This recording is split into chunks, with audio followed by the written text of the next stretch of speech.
Because people are stupid. But in all seriousness, I think there are three main aspects to clickbait. Number one, fast image processing. Clickbait grabs your attention by presenting visual stimuli that your brain can process within the duration of a scroll.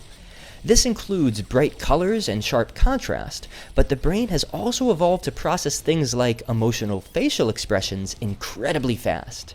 The brain is so good at processing faces that we will often see a face hidden in an image even before processing the true image. In addition, most of the screen is in the periphery of your visual field, which has surprisingly poor spatial resolution due to the low amount of cones, a photoreceptor cell with high spatial sensitivity. In contrast, the center of your retina, called the fovea, has a really high amount of these sensitive cone cells. Although most of the YouTube thumbnails on your screen are falling on the periphery of your visual field, the brain is still incredible at extracting important contextual information from a scene, even when it's falling outside of the fovea.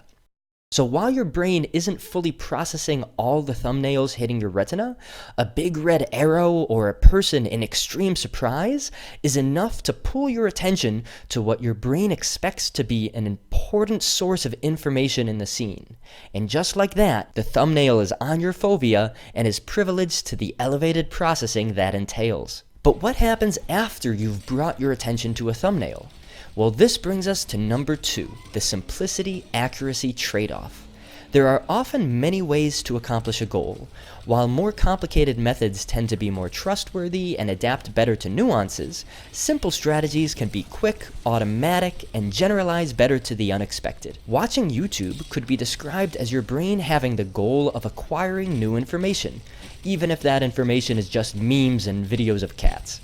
But there are two ways of accomplishing this goal. You could either spend an hour watching an informative documentary of how cats became so cute, or you could watch 30 2-minute videos of people's pets being adorable. Generally, the brain tends to bias itself towards simplicity for the aforementioned reasons, and a video that offers us information in an easily digestible form makes the brain drool.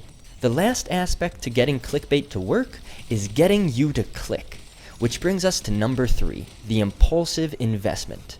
There are neurons in the brain, particularly the basal ganglia, that are believed to encode the value of an action, such as a click. Potential reward is usually devalued the further it is in the future. The classical example is the value of $10 now versus the value of $10 in a year. The neurotransmitter serotonin, however, is believed to facilitate patience and reduce the perceived cost of information gathering, and increase the perceived reliability of future reward, which altogether contributes to the decision to invest your time in a video. Serotonin is also believed to encode uncertainty. So when a thumbnail or title makes you curious, this triggers the release of serotonin and gives that click value. It is the uncertainty about the content of the video that makes you invest. But what about the impulsivity of the click? What makes you just go for it without even thinking? Well, recent research in my lab and others have actually found that in lab mice, the larger the potential reward, the more impulsive the mice will be, even if impulsivity prevents the reward. The mice will still paradoxically behave more impulsively given the potential of a bigger reward. In conclusion,